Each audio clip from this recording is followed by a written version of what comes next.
যে আজকের এই সংসদের দিকে সমগ্র বাংলাদেশ তাকিয়ে আছে। এই সংসদের দিকে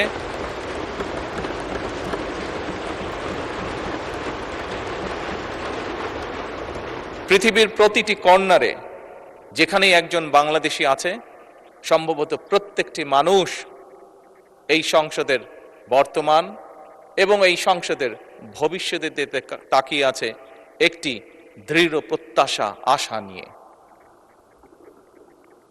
মাননীয় স্পিকার, আমরা প্রায় প্রতিটি সংসদ সদস্য বিভিন্ন সময় 1 মাস 25 দিন যে আমরা সংসদ অধিবেশন হয়েছে, এই সময়ের মধ্যে প্রায় বলা যায় প্রত্যেক সদস্যই তার বক্তব্যের শুরুতে বিভিন্ন পরিস্থিতিতে, বিভিন্ন বক্তব্যে, বিভিন্ন সময় বিভিন্ন শহীদদের আত্মার মাগফিরাত কামনা করেছেন, তাদের কথা উল্লেখ করেছেন।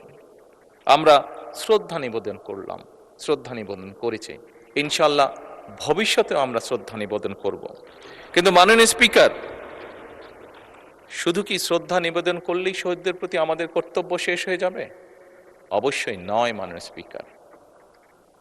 যে সকল মানুষ জীবন উৎসর্গ করেছেন, যে সকল মানুষ আহত হয়েছেন, পঙ্গুত্ব বরণ করেছেন, প্রত্যেকটি মানুষের একটি প্রত্যাশা বা একটি আকাঙ্ক্ষা ছিল, এবং সেই প্রত্যাশা, সেই আকাঙ্ক্ষাকে সামনে রেখেই সেই মানুষটি সেদিন রাজপথে ঝাঁপিয়ে পড়েছিল এদেশের মানুষের রাজনৈতিক অধিকারকে প্রতিষ্ঠিত করার জন্য। মাননীয় স্পিকার, কি ছিল এই মানুষগুলোর প্রত্যাশা বা আকাঙ্ক্ষা? খুব সংক্ষেপে যদি বলতে হয়, এই মানুষগুলোর প্রত্যাশা ছিল, আকাঙ্ক্ষা ছিল এমন একটি বাংলাদেশ, যে বাংলাদেশে মানুষ মুক্তভাবে কথা বলতে পারবে, আরেকজনের ব্যক্তি স্বাধীনতার প্রতি সম্মান রেখে নিজের মতামতকে প্রকাশ করতে পারবে। এই মানুষগুলির প্রত্যাশা ছিল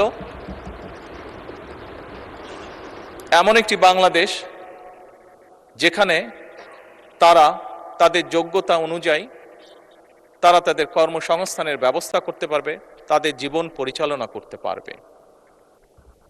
এই রকম প্রত্যাশাগুলো ছিল।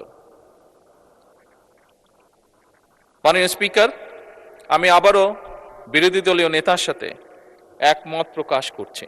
উনি উল্লেখ করেছেন ওনার বাবা একজন কৃষক ছিলেন, এবং কৃষক থাকাকালীন অবস্থায় কি এরকম সমস্যা ফেস করেছেন এই দেশের কৃষক, সেটি সেই সময় হোক, এটি বর্তমান সময় হোক। মাননীয় স্পিকার, এই সকল বিষয়গুলো ওনারা যেমন দেখেছেন, এই সকল বিষয়গুলো আমরা এখানে উপস্থিত প্রত্যেকটি মানুষ, প্রত্যেকটি সংসদ সদস্য আমরা দেখেছি। আমাদের পরিবারে বর্তমানেও কেউ না কেউ প্রত্যক্ষ পরোক্ষভাবে কৃষির সাথে জড়িত। আমরা যে গিয়েছি 12 তারিখের নির্বাচন, আমরা 12ই ফেব্রুয়ারি নির্বাচন হোক, 1991 সালে নির্বাচন হোক, 2001 সালে নির্বাচন হোক, 1996 সালে নির্বাচন হোক, প্রতিটি নির্বাচনে এখানে উপস্থিত প্রত্যেকটি মানুষ আমরা গ্রামে গিয়েছি, খেতে গিয়েছি, কৃষকের কাছে ভোট চেয়েছি, কৃষাণীর কাছে ভোট চেয়েছি, সকল প্রকার মানুষের কাছে আমরা ভোট চেয়েছি। আমরা জানি আমাদের কৃষক ভাইদের কি অবস্থা। মাননীয় বিরোধী দলের নেতাকে আশ্বস্ত করে বলতে চাই, কৃষকদের এই সমস্যা থেকে বের করে আনার জন্যই আমরা আমাদের ম্যানিফেস্টোতে কৃষক কার্ড রেখেছিলাম। মাননীয় স্পিকার,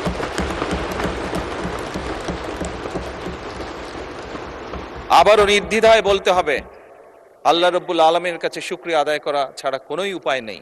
আল্লাহর রহমত ছিল বলেই বাংলাদেশের মানুষের সমর্থন নিয়ে আমরা সরকার গঠন করার পরে দ্রুততার সাথে আমরা চেষ্টা করেছি সেই কৃষক ভাইদের পাশে দাঁড়ানোর জন্য।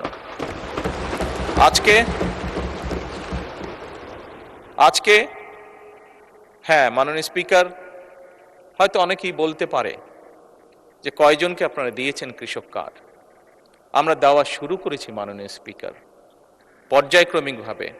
আমরা কৃষক বলতে যাদেরকে বোঝায় তাদের কাছে ধীরে ধীরে আমরা পৌঁছাবো, এবং শুধু কৃষক বলতে সাধারণত আমরা যে বুঝি যে মানুষগুলো, শুধু তাই নয়, যে ধান ফলায় শুধু সেই কৃষকই নয়, যে ধান ফলায়, যে মৎস্য চাষ করে, যে গবাদি পশু চাষ করে, প্রত্যেক ধরনের কৃষকের কাছে আমরা পৌঁছতে চাই।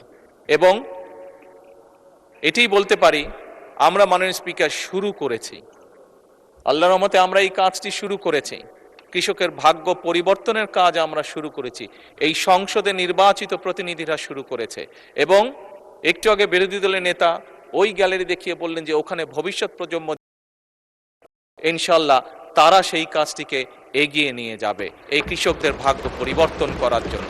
মাননীয় স্পিকার,